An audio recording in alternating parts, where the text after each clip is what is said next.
Now, in its 11th year, this is GabNet. Talk like you've never heard it before.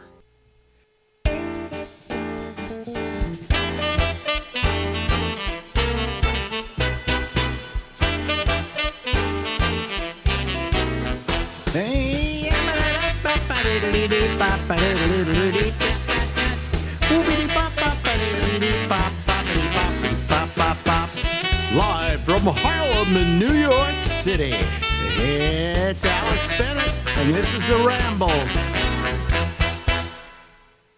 Ladies and gentlemen, all the way from San Francisco, California, where he just happens to live, is the, let's see here, iPhone-less, internet nothing, Larry Bubbles Brown. Landline owning.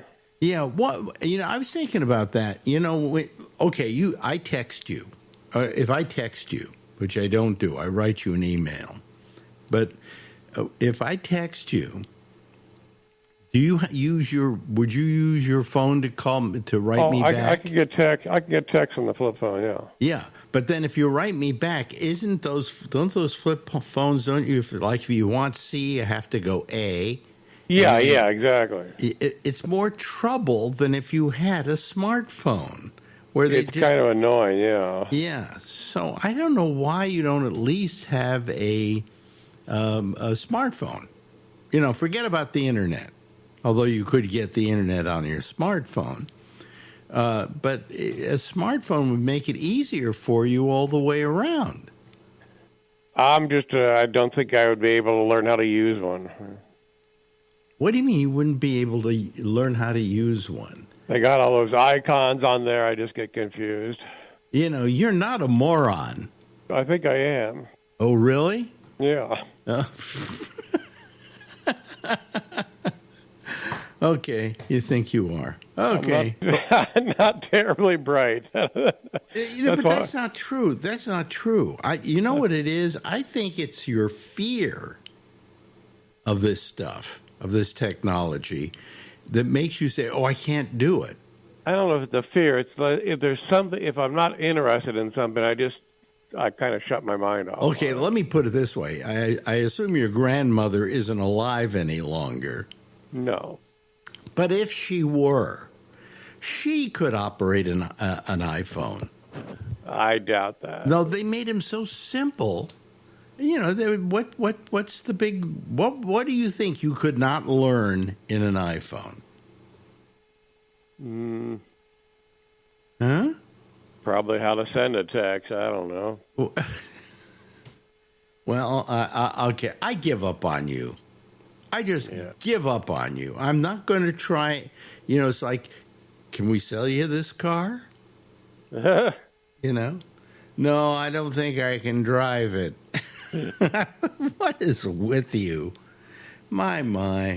Maybe they're trying to get rid of landlines. So I don't know. I'm an old man. I'm 85. I don't have that many more years left.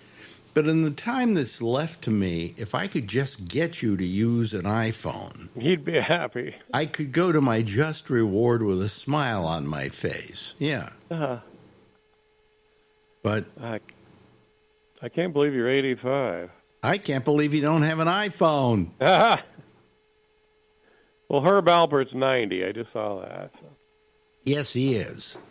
I saw him on TV, and he looks good. Mm-hmm. He looks better. I remember when I was in, I think, junior high, all I heard on the radio was Tijuana Taxi.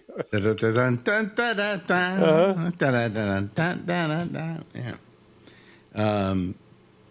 Although, wasn't that the Baja Marimba Band? Do you remember there was the Baja Marimba Band, which was on A&M, which was Herb Alpert's label. And they were kind of a offshoot of the Tijuana Brass. In other words, it gave them a chance to have two hits instead of one, at a time. And so that was pretty. You know what it was about the Baja Marimba Band, though, that I remember the most? if you got a copy of their album covers, and people who are listening to us can probably go online and look up album covers for Baja Marimba Band. On every one, there's a guy with his back turned to the camera like he's peeing. Yeah, on every cover. Really? Yeah. That's what I remember about the Baja Marimba Band. You see how good my memory is? Well, I miss the old artwork of album covers. Oh, yeah.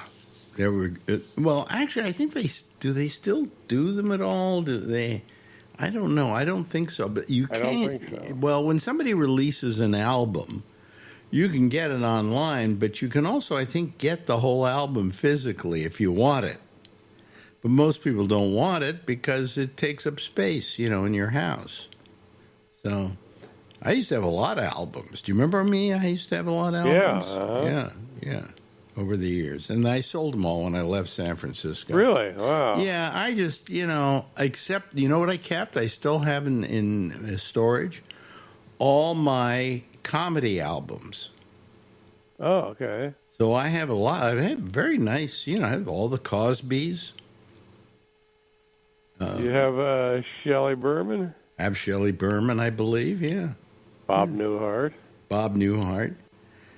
Bob Newhart's album, The Button-Down Mind of Bob Newhart. See, I do. My memory still works. Yeah, there you go. At least long-term memory. The Button-Down Mind of Bob Newhart, I think, if I'm correct, is the largest-selling comedy album of all time. Wow. I believe, yeah. Nobody else beat him. But that was in the days when people bought comedy albums, They were part of the market. Yeah. You had the Shelley Berman album was a big album. Of course, Cosby's albums were always big. Jonathan Winters. That was still while he was drugging women. He did it from the very beginning, and we supported him up until we found out he did.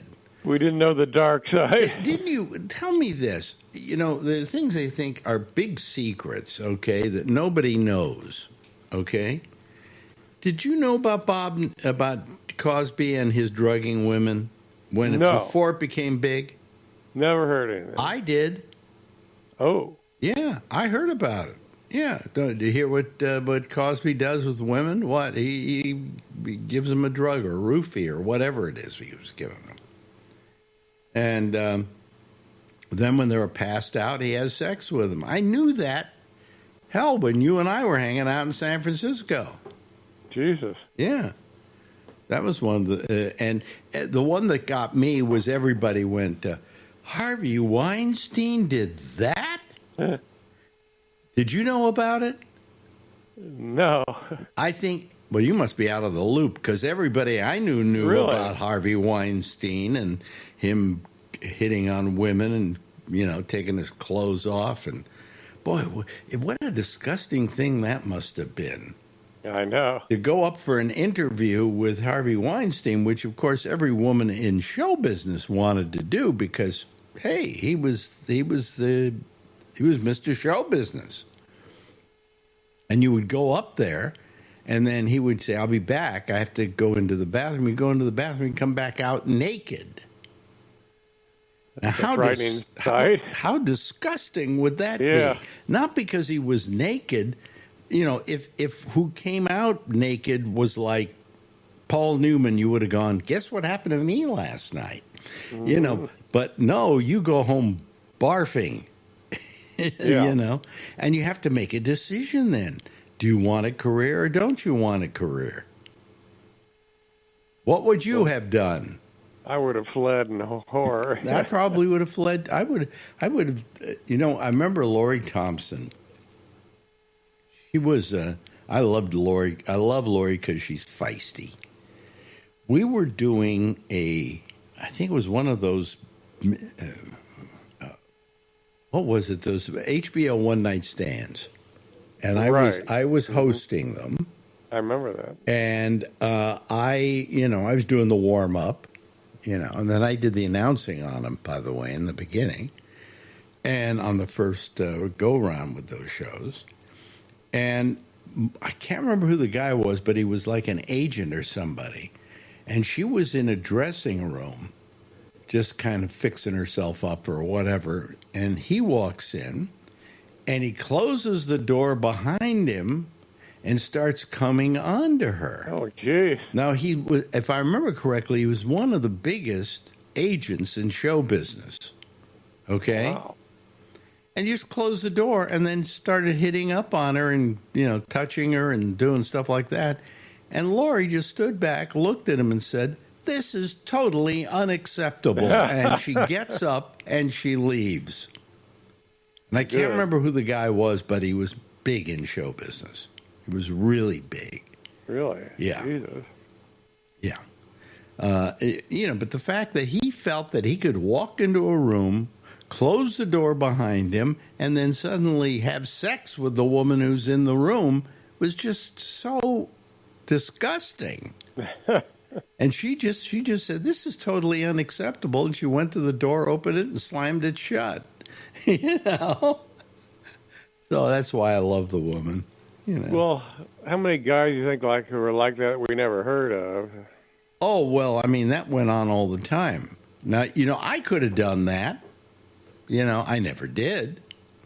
I'd like to think the women who had sex with me because I was adorable, But I never used the fact that I had a show or that I could do anything for them. I mean, I don't think there's a single female comic in San Francisco who can say I ever came on to them, And I didn't because I considered them a valuable resource, and I didn't, and friends, and I didn't want to ruin that relationship. I mean, people always thought of me, "Oh, hey, you've had sex with Lori, right?" No, we even slept in the same bed together in Spain. No. Why? Because I appreciated her as my cohort, and I didn't want to ruin that relationship. Now, as a comic, you probably used your comedic abilities to get laid, haven't you? Yeah. Well, you do have when you're younger, you have a certain edge when you're on the stage. Yeah. And I would do my show, and some woman would come on to me, and we'd go back to my place, and we'd do whatever. But it wasn't like I forced her to, or that I used me as, and what I did as the reason why they should sleep with me. The reason they should sleep with me is because I'm so adorable.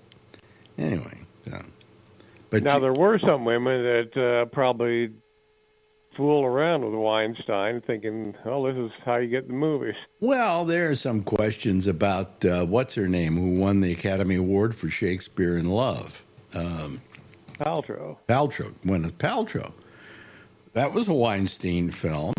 He cast her in it. He got her the Academy Award because he went out and campaigned for them, literally. And she won the Academy Award. I don't know that she was that good an actress, And the story is she had sex with Harvey Weinstein, that he went along with. She went along with it. Because if she didn't go along with it, he wouldn't have done crap for her. Right. So there are stories about that. Although the thing I hated about her was when they finally arrested Harvey. I call him Harvey. I don't know him, but I can call him Harvey. When they arrested Harvey and they accused him of all these horrible things, she was the first one to go, "Oh, that's terrible. That's horrible. Yeah. He should go to jail forever." And I'm thinking, you little rat. If anybody owes something to Harvey Weinstein, if a blowjob didn't get you, a ton of work, how can you say that? How can you be so ingenuous? You should defend him. There are people, like with Woody Allen. Woody Allen's been accused of all kinds of things, which to this date, have never been proven. Okay? They even had investigations by police departments into the allegations against Woody Allen, and they were all found to be false. All right? But he still has a hard time getting his pictures financed now. You know? And a lot of actors said, I never worked with him because he did this to his daughter, you know, his stepdaughter, whatever. And there's one person that stood up for him, and that was Scarlett Johansson. She said, I'll work with him for any time. Wow, you know? good for and her. I always thought, good for you, because he never was found accused of anything. And she said, I'll work with him anytime. He's a great director. I've done great pictures with him. I like him, you know? And I thought that was okay. That was okay by me. Yes. I like her. But when you throw these people to the wind who have done right by you, you know, and it wasn't like Woody was accused of, like Weinstein, of trying to screw everybody he ever put into a movie. You know, he had none of that. They just accused him of somehow having sex with his 13-year-old daughter. Well, I think that was the act, right? And that's a great way to get even with your ex. Well, yeah, absolutely. I mean, she was trying to get even with him. I never believed that he did that. Okay, I didn't either. Yeah. You know, and it's a shame that he. The trouble is today, you get accused of something like that. Usually they believe the accuser first over the person who's being accused. And so, therefore, if somebody wants to get even with somebody, what a wonderful way to get even with them. Yeah. You know? But have you ever gone out with somebody that, you know, you picked up in a club and because you were Larry Bubbles Brown, that's sex pot, Larry Bubbles Brown? Well, man, come on. You never had sex with some woman in your audience? Oh, yeah, occasionally. But, occasionally, yeah. But I've never. I was so, I think like you, I'm very passive. I'm not that. Well, if someone didn't like me, I just walk away. Well, you're like me. If a woman doesn't want to have sex with me, I'm not going to force her to have sex with me. Leave, right? I want good, hot, consensual sex. Yeah. Okay.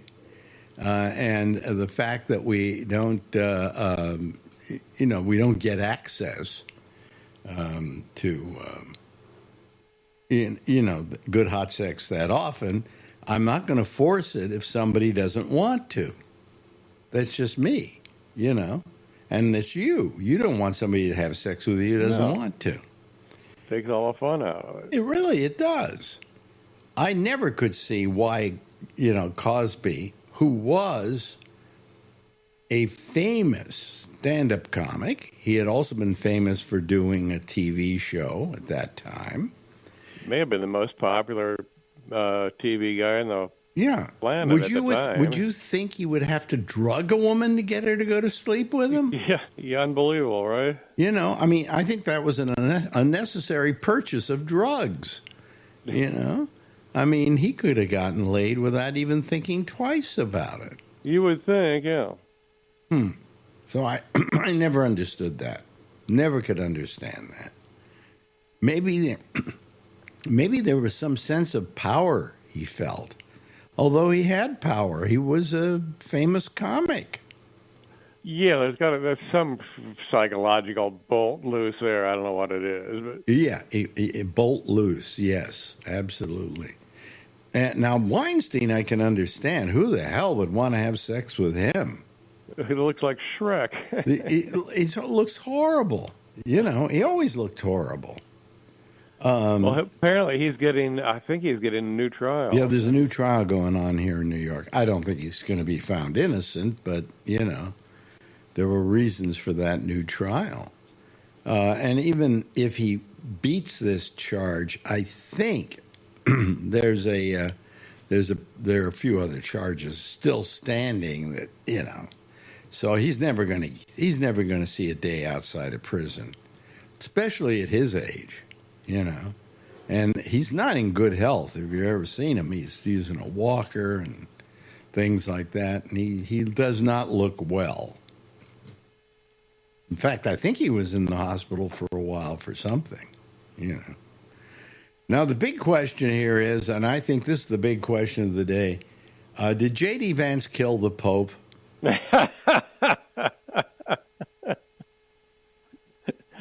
Well, if he did, he's got my vote. What did you think of the Pope? You like the Pope? No, I can't stand the Catholic. What? They're like a front for child molesters, aren't they? I don't like the Catholic Well, the Church. Pope, no, I think this Pope was okay. I don't think he went around child molesting. In fact, he took big things to stop that sort of stuff from happening.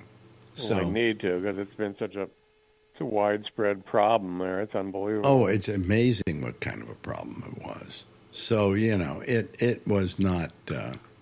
but I didn't feel that he was bad. I felt he was going after child molesters in the church. He didn't want them existing. He felt it was bad for business, you know. And I think he was an okay pope, you know. I think he was better than most of them. As a Jew, I never cared who the pope was. But I did care about the fact that some of them were kind of anti-Semitic. Well, yeah, was it Pius in World War II? Pius, who was really kind of accommodated Hitler, Mussolini, because he didn't want the Vatican to come into play on anything. So he had to protect the Vatican. So the question is, what did he do to protect the Vatican? And that might have been throw some Jews by the wayside, you know? Mm-hmm. So, but Pius was terrible. I thought he was terrible. But this one was, I think, a more modern pope than we've ever had. I mean, he's not perfect, but he's more modern than a lot of the others have been. So, you know, yeah. There's rumors we may get a black pope. You think we'll get a black pope? They said there's some guy in Africa, yeah. Did you see you didn't see the movie Conclave, did you? No. The pope they wind up with turns out to be a woman. But he's a trans. Jesus. So yeah, that's the end of the conclave. So maybe that's how it'll end this time. We'll get a woman. Never. Well, I mean, there isn't a female cardinal. It would be nice if they made a woman a cardinal. But she isn't. And do you know if you're a cardinal and you go to the the conclave, you can't go to the conclave if you're over 80? That's a little ageist. Well, no, you have to be under 80. I think it's a good idea. I think that way. I mean, it should be younger than that because you want people with younger ideas. But yeah, look at our Congress, gosh. Oh, we should have an over 80 rule, but there's no over 80 rule, so you get guys that are in there till they're 90. Mm-hmm. I mean, how long is Schumer going to hang on? And how much money do these people have to grift? Well, I'm a Democrat in New York, and I can't stand Schumer. Yeah, he always seemed like a car salesman to me. He was good at up to a point, but now in his older years, I saw him on a clip they ran on the Daily Show, in which Schumer was saying, "Well, we plan to send a letter to Donald Trump telling him he's wrong." Oh, wow! First, he has to read it. I mean, he's just so wimpy. Come on, have some balls, Schumer. Call him out. Really go to war against him. But no, I'm trying to get along. Well, nothing like a stern letter to get things going. A stern letter, yeah. So, anyway, how have you been otherwise in our last minute here? Just okay, just bored. Just bored. Very bored. What? Why are you bored? I don't know. Sick of stand-up, sick of getting older sucks. Well, you could do your act right here if you want to. Well, maybe I could move out of San Francisco. Maybe I need to. Yeah, I'd love to move, but it's too expensive. Well, we have a guest room here if you ever want Really? to come to New York. Wow. I wonder if I could live in New York. I don't think you want to. If I didn't have such a great rent here and all of that, I'd leave in an instant. Really? Yeah. For where? I don't know. I'd like to go back to San Francisco. You know, Really? It's my hometown. Come on. You can afford it. Yeah, I can afford it.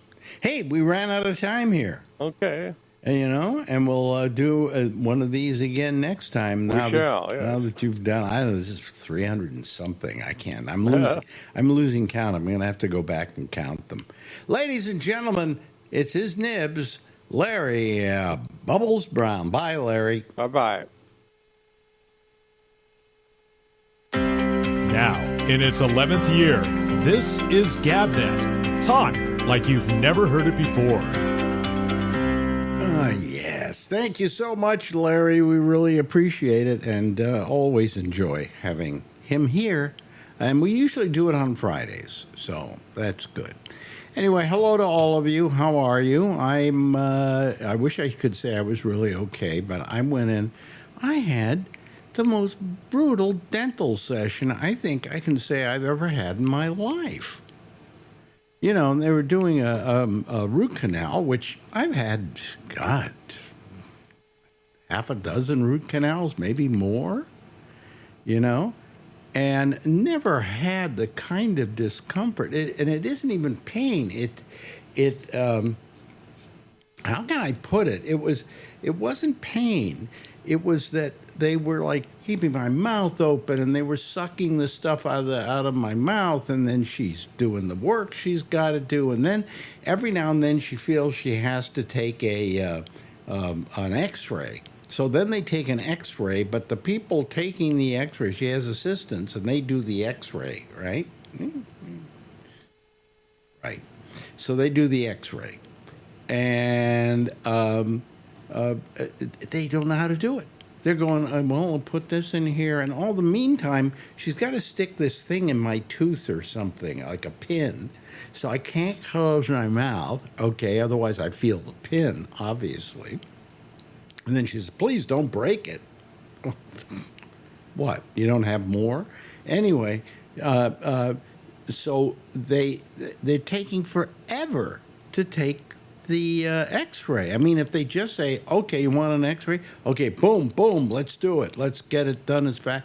No, but they're going, is this in the right place? Have we got this just right? And I mean, it just was, that was just part of the problem, just the whole process. And then I was in that chair for an hour and a half.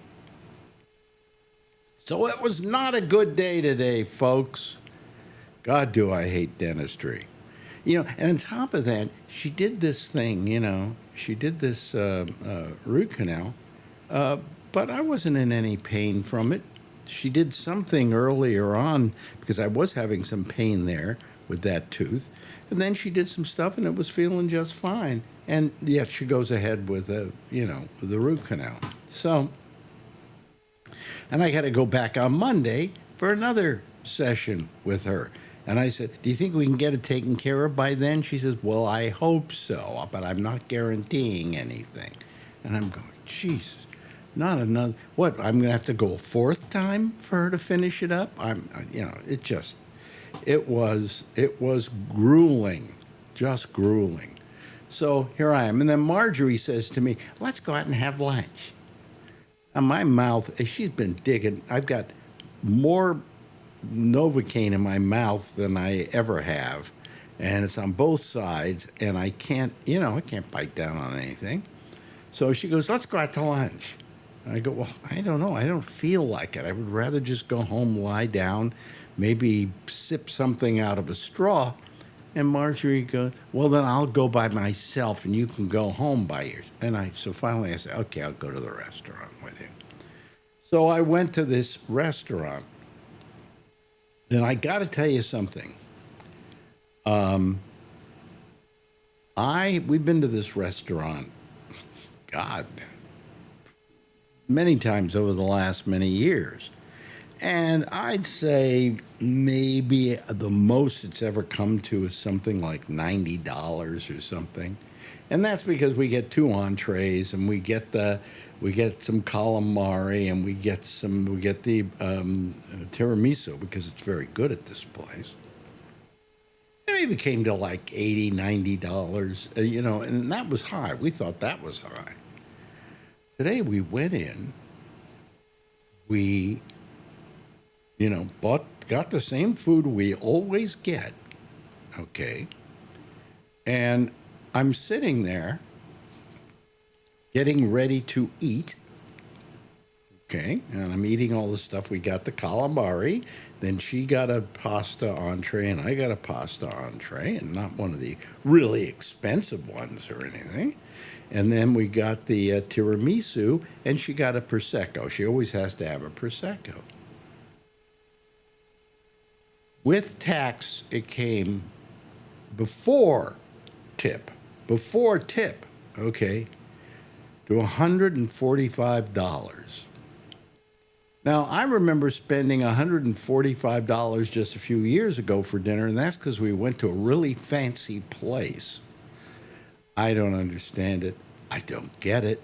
I don't know why, but it's just terrible. Anyway, so the things are getting to cost more than they ever have. And I couldn't eat. I ate some couple of calamari, and then I tried to eat a little bit of my pasta. But I found that whenever when you're, what happens with Novocaine, it's not the Novocaine hurts or anything like that, but it dulls everything here. So you keep biting on the lip because you can't feel it. Do I have to go into it? Anyway, so that was lunch. Otherwise, Marjorie would have gone home and had lunch without me. Okay. Anyway, let's bring everybody in here.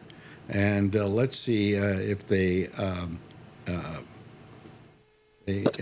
all the people are here. We have, let's see, we have Kevin, we have Charlie, we have Josh, and we have Alan. Hello to all of you. How are you? I'm doing good. Good. Yeah. So you got to stop eating in Trump Plaza. It's not your monologue here talking about how much it cost you to go out to eat. What do you mean Trump Plaza? Food is expensive nowadays. You go into restaurants nowadays. I used to go to this one restaurant, and I'd get just a simple omelet, toast, and hash browns, and it was $14. It's up to $22, and the omelet is smaller. Oh, you know what? You know what? We love the tiramisu there because we consider it the best tiramisu. I love tiramisu. Best tiramisu anywhere. Okay, so we get the tiramisu today, and we're going yummy, but then we look at it and we're going, there's a third less in this cup than there usually is. Shrinkflation. Yep.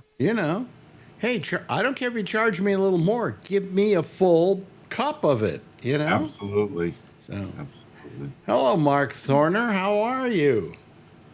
You can tell your buddy Larry, Bubbles Brown, my 94-year-old mom knows how to use an iPhone very well. I know. It wasn't like Apple invented those things to, make people get confused. They wanted to make them as easy as possible to operate. Now I know why Larry doesn't do the live thing on video with you, because he doesn't have the technology. That's why he probably has a rotary phone at home. Well, no, yes.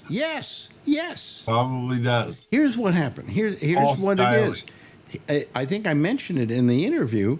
They gave him a month's worth of internet service, and it's it was a what do you call it? Promotion. It was a promotion. After the promotion, he went back to dial up. Huh? Yeah. So he doesn't have. I know a while back he didn't have a phone. Does he have an iPhone now? No. If I could teach my 92-year-old no, mother. no. Hold on a second. I mean, our good friend here, Mr. Thorner, was saying exactly the same thing about his mother. Right, right. So you need not re-emphasize it. But what I was gonna say is, I live close to San Francisco, and Bubs lives there. I'll come over there and teach him how to use a damn iPhone. You know, I can teach. We already tried. You know, you can always teach somebody to use an iPhone. Maybe you can't teach them how to do all the, Don't need to know bells all. and whistles, but you know, I mean, I don't know how to use everything on this iPhone now anymore. There's too much of it. Yeah. Yeah. But I do know how to, you know, send a text and to, you know, pick up the phone. He sits at home. This is how he makes a call. Yep.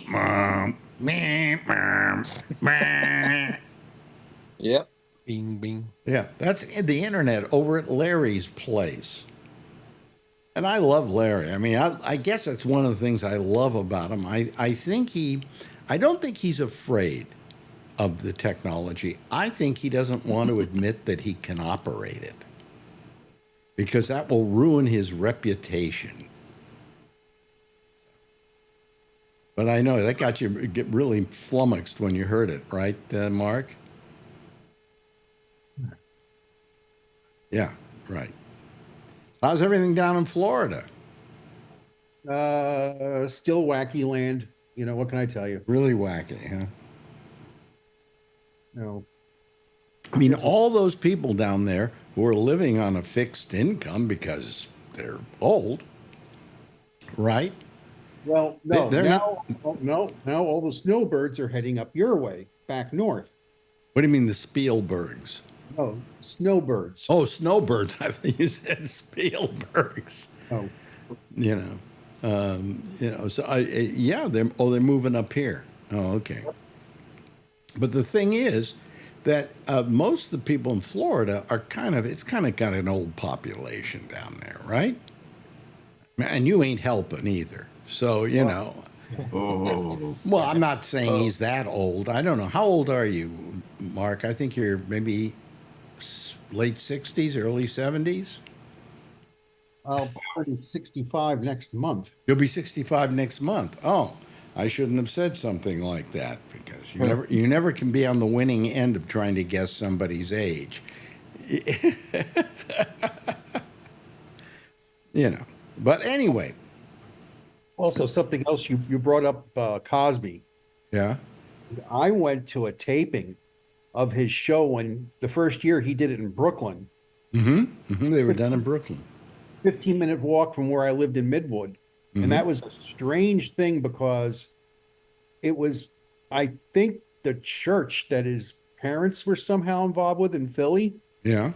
It was basically all the Cosby family friends coming to Midwood, Brooklyn to watch a taping of their favorite son. Yeah. And it was interesting. It was an interesting experience, because, you know, it's not the first time I've seen tapings, okay? One of the producers was like doing a running commentary for everyone. I mean, this was not the usual thing. And I have a button. They gave buttons out to everyone. I think Dave Chappelle did a thing about Cosby in which he said, you know, the problem is we hate him for all the horrible things we heard he did, but we don't remember the good stuff he's done.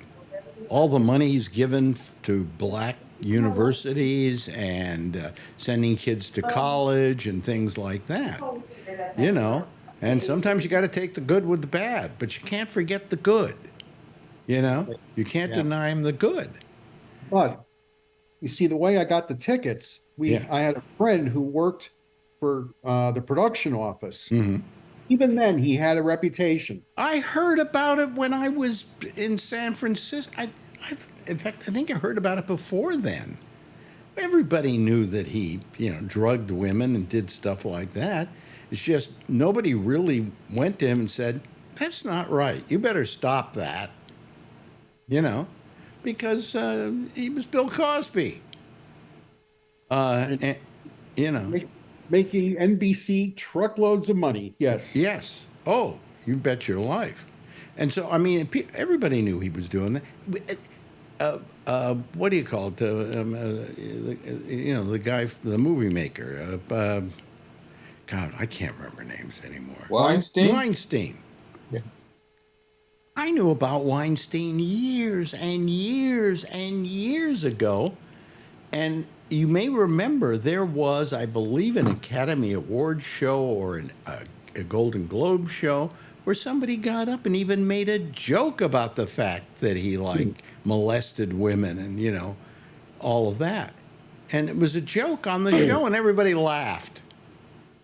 So who's guilty? Yeah, Weinstein's guilty. Different time. Forget about different time.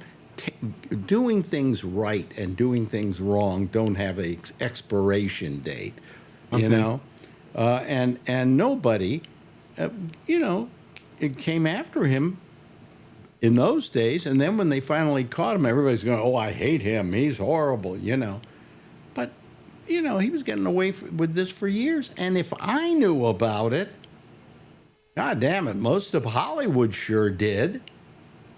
And this is only because some comedians told me about it, and I heard about it, but I knew about it. So, what the hell? Hi, Patrick. Hi. Hi, it's Patrick. Hi. Wearing a Star Wars shirt. Hey, wait a minute. What's the date today? Not yet. Oh, it's 2 more days. May the 4th be with you. Yeah. Mm-hmm. Yes. How are you going to celebrate? I watch a movie. No, really? Yeah, nothing spectacular. Yeah. Yeah. I mean, Well, they're over at Disney. They're doing a whole bunch of stuff for Star Wars. It's like they're promoting it like crazy. yeah, there's a lot of shit over on Disney too. So, I watch what I watch, and I like what I like, and then there's just a bunch of filler crap. So, Have you watched Andor? I watched 2 episodes from the first season, and I decided that being paralyzed was more fun. Really? I got to like the first season, but it took me a while. It took it a couple of episodes to really get rolling. Yeah, So if you baked off after the first 2, I understand why. This season's a little slow getting started. You're nodding your head there, Mark. Have you watched it at all? I'm so far behind with stuff, Alex. That's why I'm like, what? Well, Who, you've where? got to catch up, damn it. But you like Mandalorian, for instance, Patrick. Yeah. Yeah, good show. Good show. Got the thumbs up from Charlie, who, by the way, isn't at his place tonight again. So we're really keeping our fingers crossed for him that you're not going to do something like find out she's a serial killer or anything like that. Nope, she's not. What's the chance of 2 serial killers in one bedroom at the same time? Why, you think Charlie's a serial killer? No, but I'm just making a joke. Well, I don't know. I've suspected Charlie is a serial killer. Yeah. You should see the way he goes through cereal. It kills it. Yeah. Oh, boy. Yeah, oh boy, I can't believe you said that. Yeah, right. Throw something at Never him. mind. Scratch that. How's everything, Kevin? Okay, how are you? I'm okay, except for that brutal dental appointment I had today. Yeah, they're never fun. No, but I look, to begin with, what happened to gas? I don't know. They won't do it anymore. Don't. Expensive. Why? I don't know. All I know is when I first I had a dentist here in New York. He says, "You want to get high?" I say, "Sure." So he gives me some gas, and then he does what he's going to do. And I went, "Hey, this is the best reason to go to a dentist. Got any more cavities you want to fill?" And he got me into that. And then I went to San Francisco, and I had a dentist who used gas. I got gas whenever I got my teeth cleaned. That happens to me too. I mean, it was fun, and it also, the great thing about it is it made the time pass faster. Sure. It's a whole distortion of time that you get, and then you go out of the place and you go, "Hey, I had a good time." If she had done gas on me today, I wouldn't have known what was happening. But no, they go, "Well, gas isn't that good for you." Well, Yeah, dentistry's getting away from it, especially with older folks like us, because it's causing, if the dentist doesn't do it it's anesthesia is what it is. And if the dentist screws up or his assistant screws up, they could kill you or cause. they can't kill you. Oh, yes, they can. With it's nitrous oxide? Absolutely. Yeah, it's an asphyxiant. Yes, thank you. Okay. I used to fill them. Oh, well, if they give you nothing but hydrogen, nitrous oxide, yes, because you're not getting any oxygen. But if all they have to do is mix the oxygen But the in. nitrous oxide that you get is United States Pharmacopoeia, and it's pure. You used to deliver that stuff, didn't I you? used to make it and store it and deliver You it. made it, and you didn't share any with me. You couldn't. I had a friend. We had to have daily inventories of that shit. There was a guy by the name of Tom Farsad, and he started, what was that marijuana magazine? What was High Times? And he used to show up at parties with nitrous oxide. Well, yeah. Just a big blue tank of nitrous oxide, and everybody would go up, and he'd give you he had, I think, some balloons filled with oxygen, so you'd take a hit of this stuff, and then you'd do the oxygen as well. Straight up nitrous in the balloon. Yep. A straight up nitrous. Yeah, in the see, balloon. that used to happen to us when we get these phone calls at work and say, "Hey, I got this big blue cylinder in my front lawn. I'm over in Berkeley. Oh, the Dead had another concert. Let's go over and get it." Yeah. Grateful Dead was famous for that, and we always, every concert that came around, we'd have to go pick up stray cylinders. God, didn't you ever see the Grateful Dead movie? There's one. Yeah, there's that one famous scene that had like the communal nitrous tent. Yep. With the most amazing Rube Goldberg contraption. Even to this day, I'm like, huh? What do they do? They fill the tent with the nitrous oxide? They had this system.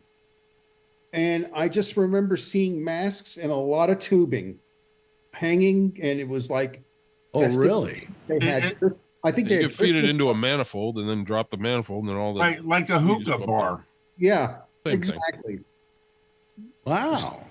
What is it? Margaret Mead should try this, man. Well, all I know is my dentist in San Francisco always did nitrous with me, and I would just go, and even when I get the teeth cleaned, as I say, I would do the nitrous, and it was fine. I loved it. It took me. He sent me out the door a little. I used to carry it on my truck, and I'd have deliver it to speed shops, but they was injected with some nasty stuff. So what do you mean speed shops?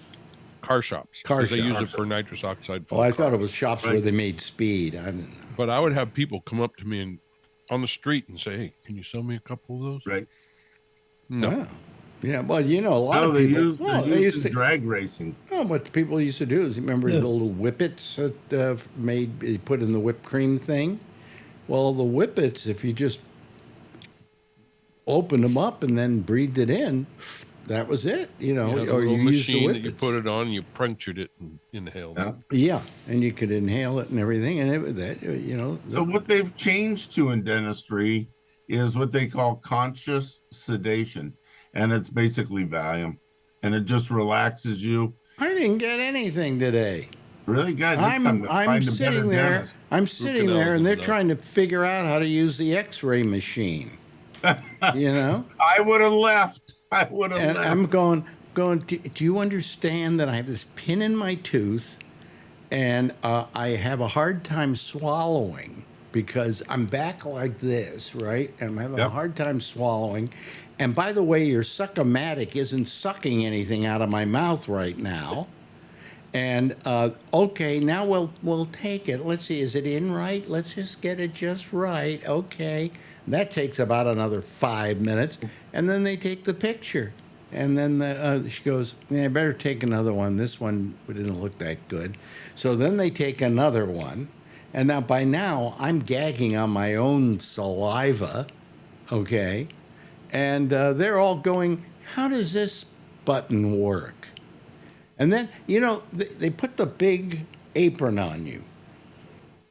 Like you're going to have babies. The big lead apron. Now, I have no idea why I'm getting the lead apron.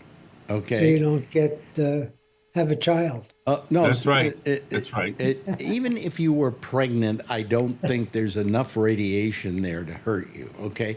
But anyway, one of them goes out to hit the button, but the rest of them stay in the room and they don't have a lead apron on them. I think I'd find a different dentist. No, she's okay up to a point, but this is here's something. She glows in the dark, you know. Okay, hold it down a little there, Alan. The thing I asked Marjorie, and she got mad at me when I asked her this, because she didn't understand what I was saying. How do I know? How do any of you know when you go to a dentist whether they're good or bad? We have no way of telling. The only thing that makes us decide this one's better than that one is this one has a better chairside manner than that one. But I mean, how do we know that this person knows exactly what they're doing and that they're really expert at it? Well, if you came in there with a sore tooth and afterwards you left and the Novocaine wears off and the tooth is no longer sore, I would say you probably have a good dentist. No. Because basically the question is the technique good? Does the person do a good job of it? Anybody can stop the pain. You kill the root. They don't want to do that. Huh? They don't want to kill the root. What do you mean? What do you think you're doing when they're doing a root canal like I'm getting? I know what they do in a root canal. But well, what do you say? They don't want to kill the root. They love killing the root. If you have a cavity in there, they numb you up and they get. If you have a toothache, you're pretty well going to a root canal. Yeah. Am I right, Charlie? Yeah, most of mine were. I was just pain from the toothache, and that's when I needed the root canal. That's what you know to be so, right, Mark? All too well. Yeah, I mean, when you. I was still living in Manhattan when I had mine done, and luckily, my brother-in-law, may he rest in peace, that was his specialty, was root canals. Oh. And one of his pals he went to Boston to get his education, and one of his pals was practicing in Manhattan, so it helped. But oh boy, it's something I won't wish on anyone, Alex. What? I'm 60. I'm older than you here, Mark. I'm 66. I've never had a root canal. Consider yourself lucky. I have a lot of crowns in my mouth, and I have a lot of dental work over the years, but I've never I've had quite a few root canals over my time. I never found them to be particularly a problem, but this one was terrible. But normally I don't. I just find it's what did I say? It's annoying. It's just you sit there and they're doing this and then they're doing that and then they're doing something. They're grinding down there. I don't know what they're doing. They may, for all I know, they may be, I don't know, taking money out of that. I don't know. But anyway, it just was horrible. And I am one of these people just wishes I didn't have to do that tonight or today rather.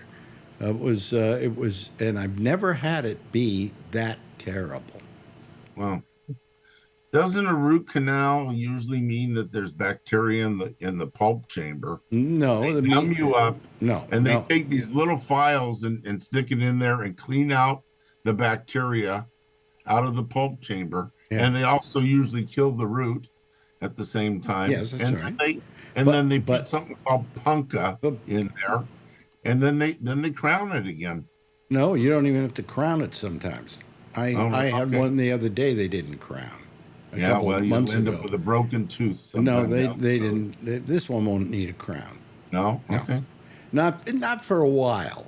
Okay, and a while is enough that I probably won't be alive by the time it's needed. Okay. Okay, so, but anyway, I mean, it just was, it was agonizing, and it shouldn't have had to be agonizing, but it was. And I got to go back again and do it on Monday, yeah. So, and if she doesn't get it done by then, I'm going to tell her, I don't know, leave it the way it is, okay? But all I'm saying is that what happens is when you get a toothache, it's because you have an abscess in the tooth. And what they do with a root canal is they clean it out and clean out the abscess, and they basically kill your tooth, So. That's what I just said. Yep. Hey, Josh, how you doing? Good. How you doing? Good. Yeah. Anything new that you see in the news that you want to talk about, or are you just disgusted with everything so much you don't want to talk about it? Well, I've been working on stuff a lot, but I saw that it looks like, the Trump administration is going to take steps to basically cut the size of the U.S. intelligence community by thousands of people. Well, the worst thing today that I saw that he did, he did one of his executive orders. He thinks he can do everything by executive order. He's finding out now he also has to defend it in court. But the thing that happened today that really got to me was PBS and NPR. Oh, he's cutting the funding. He's cutting the funding for that. Now, he probably is not going to get away with it because I think that funding is done by Congress and you can't just simply change it. But nevertheless, I mean, why do you go after NPR? He says, because the news isn't favorable. Isn't favorable to me. Well, listen, if you ever wanted to go anywhere and get a fair newscast, it's over at the PBS and NPR. They try to give all kinds of, attitudes about various subject matter. But he feels that anybody that disagrees with him, they're not getting money from the government. And it's pathetic. It's just pathetic.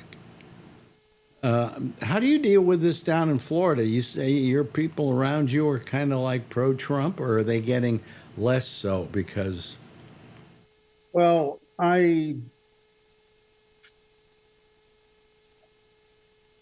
there's a lot of buyer's remorse. We'll leave it at that. Okay, that's a good way of putting it. Yeah. And because what I was saying earlier about older people living in Florida is these are the very people who are going to be harmed the greatest by what he's doing, because if the stock market does badly, so do their 401ks, so do all those, retirement funds that they have. Yep. I looked at mine today, and thank God it really hasn't been affected that badly, But a lot of people are in 401ks. Those things are, they just put into funds which are considered kind of gold standard, but not anymore, So I just wondered how the people those older people down in Florida in those retirement communities. Do you live in a retirement community? I don't. No. The reason I ask is because even though you're not, you just turned 65, did you say? I will. You will turn 65. You're still allowed to live in a retirement community down there. But you don't. No. I mean, first off, I'm not on the same coast that Century Village is, okay? Oh, okay. And, I live very much on my own, and I'm still able to. Mm-hmm. There are over 55 developments here, but it's like, no, I don't need that, Well, do you live in an apartment complex? I live in a gated community, which is the standard around here. Yeah. And I have my own place. But, what do you want? I'm a Jew from Brooklyn, Yeah. Yeah. Is this a Del Webb community? No. Oh. I don't know if he made it to Florida or not. I don't think there are Del Webb communities left anymore. Oh, Sun City, Arizona. Yeah. Is a Del Webb community. They built the But community. Del Webb's been dead for how many years? Yeah, well, he also built the first casino in Las Vegas and worked with Bugsy Siegel.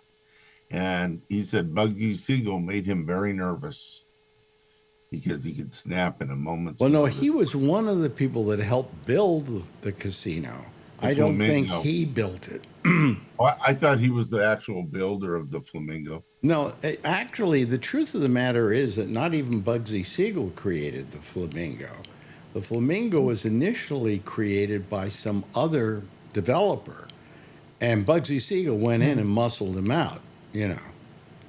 I mean, you can either... Why not? Yeah, so... Why not? It's wonderful. But and then Bugsy Siegel and his girlfriend were ripping the other mobsters off. No, she was ripping them off. Really? Yes, not him. Well, they didn't like it.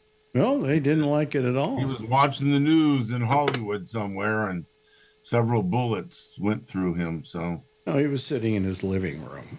Right. He wasn't. I don't think he was watching the news because I don't think there was television then. Oh, I don't know. Wasn't it in the 40s? Yeah, there wasn't television until the 50s. I don't know. I wasn't there. Till the 50s. Yeah. Well, after they shot him, he couldn't have seen it because they blew one eye out. Yeah, I know. Yeah, they did their job okay. But anyway, so tell me, is this move that he made against NPR and PBS, Josh, does it go against what he has the power to do and not do? I would imagine. I mean, money is congressionally appropriated. Mm-hmm. Or occasionally, I believe, certain appropriations to some things that by statute, the executive might have been given statutory authority to oversee it in certain ways or things like that. But I haven't heard that this is one. And at the end of the day, anything monetary is controlled, by the legislature. It is only up to the executive to see that their not demands, but their orders, whatever you want to call it, is carried out. That if money is supposed to go to X, Y, and Z, and the executive branch has departments that distribute the money, it's the president's job to make sure that those departments are running and distributing the money, So if Congress passes a law that says, the Department of Education or the Department of this, that, or the other is supposed to give money to this place, that place, that place, that place, Congress doesn't write the check. The Department of the Treasury writes the check, or Education, or whoever. Those people work for the president. He's just supposed to make sure that they show up, that they do their job. He's not supposed to say, or she's not supposed to say, no, I disagree with that. I don't like that law. Let's just not give them money. That's not how it works. Congress appropriates the money. The executive, whether they like it or not, is supposed to just make sure that it gets handed out in the way that Congress said it's supposed to be handed out. Well, it just seems very wrong that he could possibly stop giving money to people because he says they don't agree with him. Well, it is wrong, which is exactly why the Constitutional Convention decided that the legislature would be the one to appropriate money and not the executive, because the executive is one person. The legislature is a number of people directly elected by the people. So that's the point. If there was a certain member of Congress who didn't like a certain group, he or she is just one person. It's not possible for them to unilaterally say, I'm not going to give money to that group over there because I don't like them. It would take, a majority of the Congress, in some cases for certain appropriations, 2/3 of the Congress. So it would be impossible for that to happen. It goes against statutory law. It goes against constitutional law, and it goes against the spirit of what the framers of the Constitution intended. I mean, that's clear as day. Okay. So there you go. But will they do anything about it? And here are all these courts who are saying, you're wrong, you can't do this, you can't do that. And then he says to them, well, I'm going to do it anyway. And now what recourse do they have? And are they going to take that recourse? It's really weird. It's just strange. But I was, I just find it really off-putting all the way around that he is entitled to get away with this stuff, or he thinks he can. And I don't think he really has any basic knowledge of what the Constitution is, or how the country works, how the and he was president once. He should have learned the first time. Well, I'm sure he didn't. I mean, no, but he didn't try to do all of this either. So I mean, let me ask you something. We have how many Jews here? We have Mark, who's Jewish. We have Jeff, who's Jewish, and the rest of you are all, as we call it, goyim. Okay. Anyway, what? Oh, you're Jewish too. Yes, I forgot, Alan. It's just you don't look it. Anyway, here's my question to you. How bothered are you by these bunch of Gentiles telling us what is anti-Semitic and what isn't anti-Semitic? Mark? They can go pound pavement. Yeah, but am I right? I mean, it's like the old days. It was always, and Charlie will agree with me on this one, it was always a bunch of white people who said what the black people were bothered by. And in this case, I'm going, how dare you tell Harvard they're anti-Semitic? That's my job, okay? But not some Gentile named Donald Trump, has no idea what anti-Semitism is. That's true. Am I right, Jeff? I agree with you. Let's see your face, okay? Yeah. I'm here. Yeah, right. I mean, am I right? I mean, don't you get a little bothered by the fact they're always saying, oh, Harvard's anti-Semitic? That's not true. Huh? That's not true. It's not true, and neither is Columbia University. The fact that there were demonstrations that took place on their campus and they didn't know how to control them well enough doesn't mean they're anti-Semitic. I agree. And I, by the way, and I'll ask the Jews here, how many of you Jews here believe that somebody is anti-Semitic if they're against Israel, if they don't like what Israel's doing in Gaza? Or any thoughts on that? That doesn't make somebody automatically anti-Semitic, does it? No, I don't think Makes so. them anti-Israel. No, I could be pro-Israel and against what Israel's doing. Okay. There are people in Israel who are against what Israel is doing. Are That's they true. anti-Semitic? Probably not. No.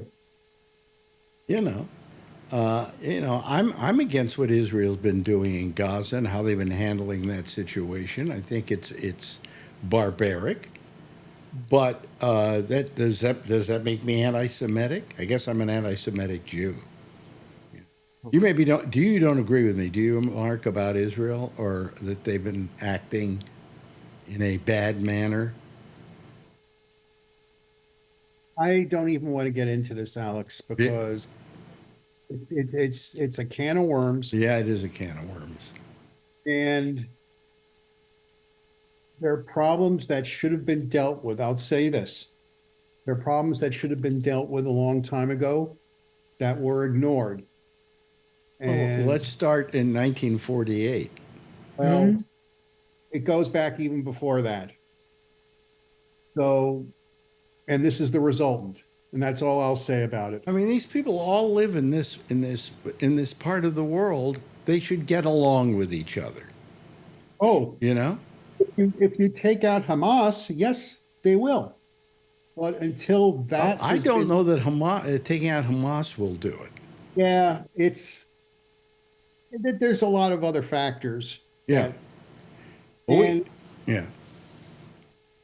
I think taking out Hamas is a good start, though. Very good. Well, Hamas are terrible people, and they've oppressed their own people in Gaza. Yep. But you don't take a chainsaw to a problem. You try to use a measured approach. I mean, there are kids dying, old ladies dying, mothers dying. Just because bombs are being lobbed without any precision, and that's not right. It's not, and I don't want in my name for that kind of thing to happen. In my name, I mean, as a Jew, I feel that, we respect everybody and try to respect everybody. And I agree with you. Hamas has not made it easy. But what about all the other Palestinian organizations? Are they to be thrown to the wind too, or really all of them? Yeah, and for Alex, this is for another discussion another time. Yeah, I would love to get it. You and I should have it not on the air. Yeah, it'd be an interesting discussion. Yeah. Well, I am threatening to come up to New York, so. Well, if you do, I know I gotta see you. I'll grab Tony and we'll come over. Could you Let's change the subject and ask Josh about his article. I want to hear about what are you going to be in? What is it? What journal? What? I don't know. The Journal of the American Medical Association. What are you? We've had enough of that tonight. What are you going to be writing for? I'm going to get a few articles published in the Journal of the American Revolution. And they got a website, right? They publish all their stuff on the web as well, but it's also a printed journal. So it in today's times, it's both. So yeah, it's the largest journal dedicated to the American Revolution in print, basically. And what are you writing on that year that you're studying? Yeah. I mean, the article will be really obscure, for anybody that's not, really into that period. It's. So in other words, I shouldn't read. Hyper focused, I shouldn't go out of my way to read it because I might not understand any of it. Well, I don't know that it's not understood. It's just we'll be writing it's going to cover topics that are obscure. I mean, most people don't know a lot about the revolution, and my articles are going to focus on events that took place even after Yorktown, and almost nobody cares about anything after Yorktown because everyone just assumes that the war was over after Yorktown. Mm-hmm. But it wasn't. There was a good year and a half before the peace treaty was signed. Mm-hmm.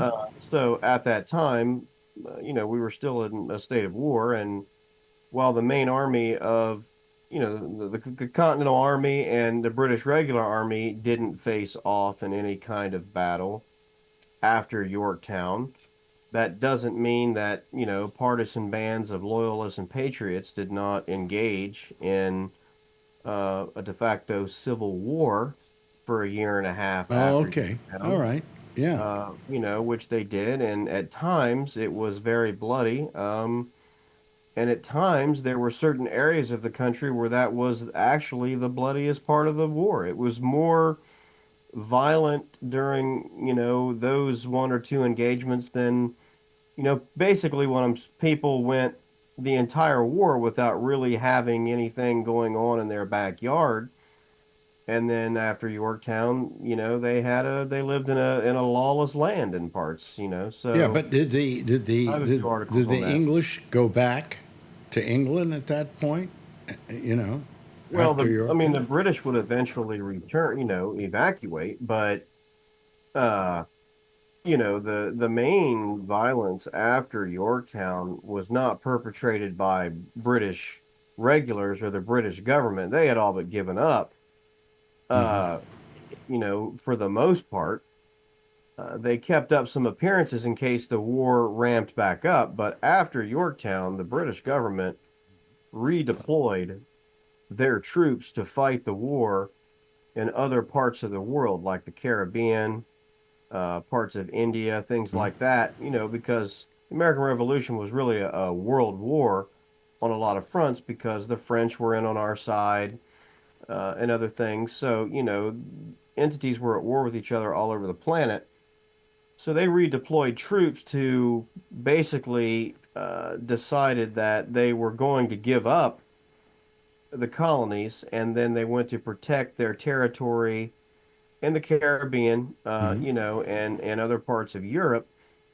So what was left in America was basically an occupation force to keep around in case they decided to double down and come back, which they didn't. Eventually, they would evacuate everywhere. But my point is, during that period, it got pretty bad among loyalists and patriots. They were burning the towns down and shit, right? Oh, yeah. I mean, there were some towns that were burned. I mean, mostly what you had was you had a lot of, what today we would call war crimes. I mean, you had outright, you had loyalists who basically just would bust into the home of a patriot leader in the middle of the night and shoot him dead in their bedroom, not in any kind of military engagement or whatever, but I'd had a couple run-ins with Colonel so-and-so during the war, and I hate that guy, and I don't want the war to end without me killing him, and I just got word that he's, home on leave, and I'm gonna, go to his house and fucking kill him. We tended to think that after the war, that all of a sudden everything was wonderful, and we got a nation going, and we got our Congress going, and appointed a president and things like that. And I guess it wasn't that easy. Well, no, I mean, and all the setting up the government and all that would take another. But how come I wasn't taught this in school? How come I wasn't taught in school that, hey, it didn't, but folks, it didn't end there. Here's what happened after the war. My answer would probably be because of time, in order to teach you that and to cover it, decently, they would have needed a lot more time. And in most schools, you're required to take, I think, 2 classes in high school level in your 4 years of history, one in American history and one in world history. And I think, like when I went, you took it for half the school year. So you basically get, two classes that are 3 or 4 months long, one on American history, one on world history. So when you're in high school for 4 years, they basically get 45 minutes a day, 5 days a week for, let's call it 6 months, to teach you everything you're supposed to know about American history. That's not a very long time. Doo-dah. I mean, you get, and I think you get one course probably in middle school, usually what they call middle school, usually in the 7th or the 8th grade. They call it social studies. But even in that, they're mixing in a lot of would you go along with the civics and things, Yeah. So, would you go along with the state saying that history is written by the winners? No, I don't. I've never believed that. Really? No, I think it's written by historians. Well, correct history is written by the historians, but the crap I learned in school didn't seem to be entirely. I mean, I can't tell you how many things I was taught in school I found to be wrong. Well, I think what is written and what is taught are 2 totally different discussions. I mean, if you want to find out what really happened, you go find an expert in the field and you read their book. But that isn't what they do in school. Yeah. In a public high school, they, like I said, they got, I don't know, they get to sit with you for, 90 times, let's say, over a period of months for 45 minutes at a time. And like I said, they've got to teach you all of American history. But when I'm talking about this revisionist history, I mean, if let's say you're a Native American, you're sitting in a classroom and now they're teaching you this American history that was written by, well, the whites. It's got to upset you. I mean, they say, well, who was the first person to come to the United States? And they say, oh, it's Christopher Columbus. Wait a minute, there were already people here. You can't discover a land that's already here. Right.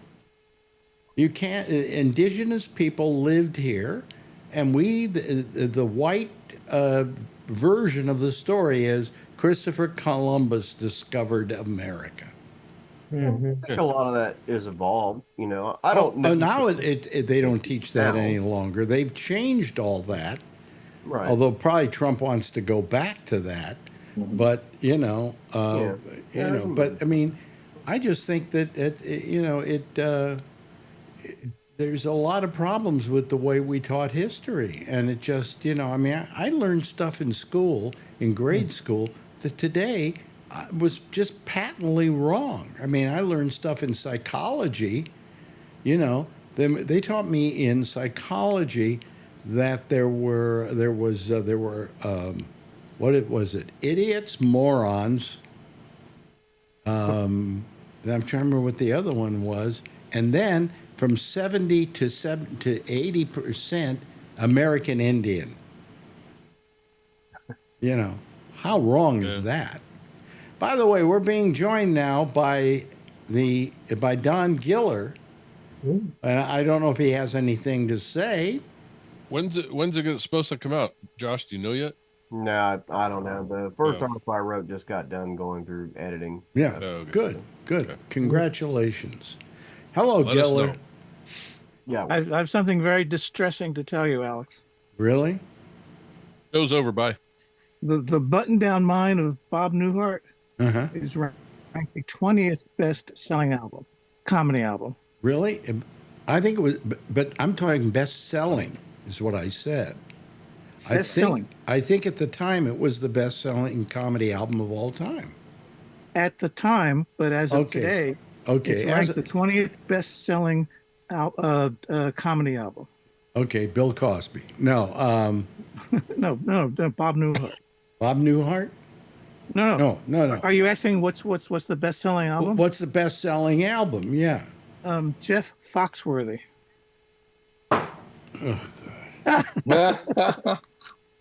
I'm sorry. Thank you for yes, you have ruined my day now.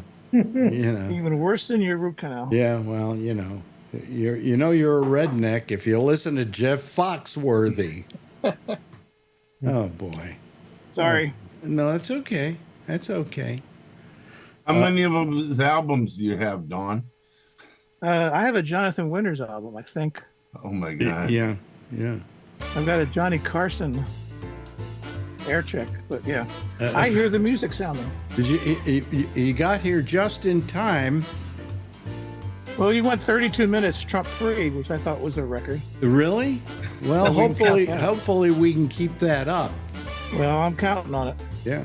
Anyway, hey, listen, it's been good talking to you folks. Nice having you here. Nice group. Kevin, always good to see you. And Charlie, you've said hardly anything tonight. But Nope, what does not your shirt say? It says intelligence is the ability to adapt to change.